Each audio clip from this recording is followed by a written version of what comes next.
আজকে মানে হাসছি, কিছু মনে করবেন না বন্ধুরা। খুব মজার একটা রান্না নিয়ে এসেছি, নিজেরই ওই জন্য হাসি পাচ্ছে। সকলকে স্বাগত জানিয়ে আমি সেটা শুরু করছি। ভেটকি মাছের কুরকুরে। প্রথমেই যেটা করছি, আমি মাছটাতে নুন মাখিয়ে নিচ্ছি, অল্প একটু হলুদ দিচ্ছি। কুরকুরে বললাম এই কারণে, এরকম ছোট ছোট করে কেটে নিয়েছি ফিলেগুলোকে। এবার এটাকে আমি একেবারেই পুরো ম্যারিনেট করে নিচ্ছি। দিয়ে দিচ্ছি আদা বাটা, রসুন বাটা এতটা লাগবে না,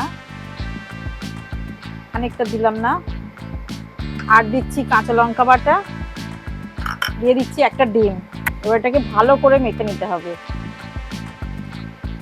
মেখে আধ ঘন্টা রেখে দিতে হবে। অল্প একটু পেঁয়াজ বাটা লাগছে। চাপা দিয়ে আধ ঘন্টা ম্যারিনেট হতে দেব। 2 চামচ কর্নফ্লাওয়ার গুলে নিচ্ছি, আর 1 চামচ, এত তাই দিই। আধ ঘন্টা পর ফিরে এলাম। এইবার যে কাজটা করতে হবে করে নিই। প্রথমে ভেটকি মাছটা ময়দা লাগিয়ে নিচ্ছি, তারপর কর্নফ্লাওয়ারের জলে এবার নেড়ো গুঁড়ো। এইভাবেই সব মাছগুলোকে মোড়ক করে নিলাম। প্রথমে ময়দা, তারপর কর্নফ্লাওয়ারের এতে ঘোলাতে, তারপর ব্রেড ক্রাম্বে। ব্যাস।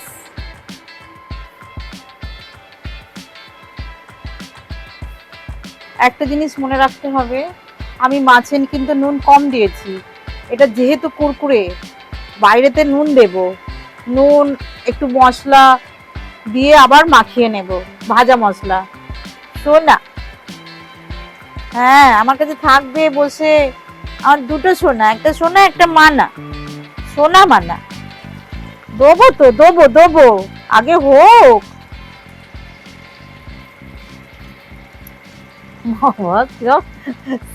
একদম দিয়ে নিয়ে বসছে, পজিশন নিয়ে পোজ দিচ্ছে আবার।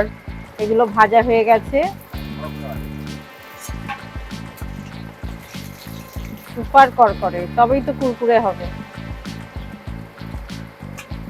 একটা কথা আমাদের মনে রাখতে হবে, এই যে তেলের যে ফেনাটা দেখা যাচ্ছে, শুধু তেল ফুটলে যে ফেনা হয় সেই ফেনা। এইটাই যদি আমি ডিমের ঘোলাই, মানে ডিমে ডুবিয়ে তারপরে যদি ময়দা বা ব্রেড ক্রাম্ব এগুলো লাগাতাম, তাহলে কিন্তু সেই বজবজ করে ফেনা হতো, পুরো দেখাই যেত না। যার জন্য ডিমটাকে অ্যাভয়েড করাই ভালো, তাহলে রান্নাটা খুব সহজভাবে হবে। লাস্ট ভাজা চলছে।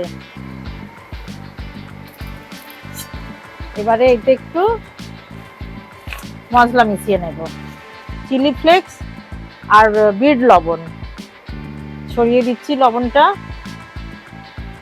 গরম অবস্থাতেই দিলে মশলাটা টেনে যাবে। দেখাচ্ছি কতটা তেল, এই যে পুরো দুটো পেপারই ভিজেছে। কেমন হলো এবার একটু দেখাই। এই যে একদম জুসি স্পাইসি, দারুণ একেবারে। ভেটকি মাছের কুরকুরে কমপ্লিট। করবেন, অবশ্যই করবেন, বাড়িতে খুব সহজ রান্না।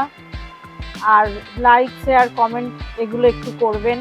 আর একটা ছোট্ট অনুরোধ, আমার চ্যানেলটাকে সাবস্ক্রাইব করে আমার পাশে থাকবেন। আর ফেসবুক পেজে টুকুস কিচেন ফলো করবেন, এটা আমার একটা ছোট্ট অনুরোধ। আজকের মতো আমি বিদায় নিচ্ছি, আবার দেখা হবে পরের ভিডিওতে।